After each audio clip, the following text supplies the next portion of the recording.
Every Wednesday afternoon around 12:30, that familiar feeling of adrenaline mixed with excitement comes over Chris Pinard when he arrives at the Jackson Regional Stockyard. I thought that would wear off over time, but I still get a little nervy every time I set up on the block.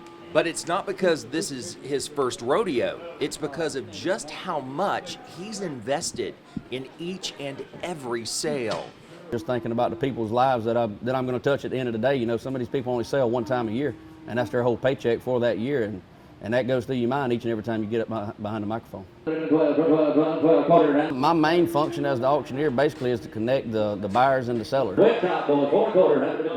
Our main priority is to take care of the seller at the end of the day. A lot of their livelihoods are dependent on what I do, and the auction chant itself is just a captivating way of keeping the crowd engaged and keeping the buyers interested and keeping them wanting to give more money. And while he may look young, Pinard's at the top of his profession. I've competed several different times, but I've made it to the World Livestock Auctioneer Contest Championships. This will be my third year going back into the semifinals. Last year I was lucky enough to make the top 10 and wind up finishing 6th in the world. That's right. Pinard is ranked as the world's 6th best auctioneer, and his journey to the microphone didn't come without some heavy lifting to get his voice in shape to speak the language. The auction bug bit me early. I loved auctions. I knew I wanted to be a part of auctions, but I never dreamed I'd be the auctioneer. But over time and just consistent work and practice, that's just kind of where it's led me. Just many, many hours of practice and riding up and down the road selling light poles is what I did. A lot of people use that analogy, but it's true. It's a skilled profession, and they teach you a lot of tongue twisters and stuff to go over in riddles and rhymes, but it just comes with practice and over time.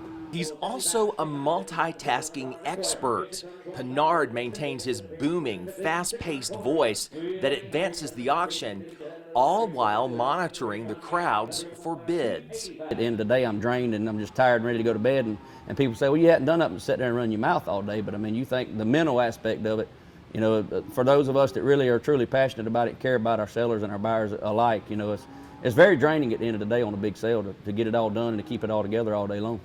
Pinard hopes his enthusiasm for his career inspires others to follow him into the profession. And we had a few good auctioneers in my area back when I was a young kid, and that's what inspires me to keep pushing harder and hone my craft each and every day, is because those auctioneers captivated my attention and brought me to where I am. So I realize now that's my job when I'm up there, is to hold the crowd's attention and make somebody want to do something. If it's in your mind and it's in a dream of yours, reach out to myself or reach out to any other of these great auctioneers that are out there in the world, because we're all a family. I mean, you know, when I get in this competition, that was one thing up front. You know, most competitions are real cutthroat kind of deal, and everybody's pushy, but we're all a bunch of friends and just like family, and we want to see young guys come up and go to work in this business, and we'd love to help you. Pinard's hard work has not only earned him a world title, but many job offers in other areas of the country. But right now, Pinard says he plans to remain here, delivering his award-winning auctioneer talents for Georgia's sellers and buyers. On the farm, I'm Loyd.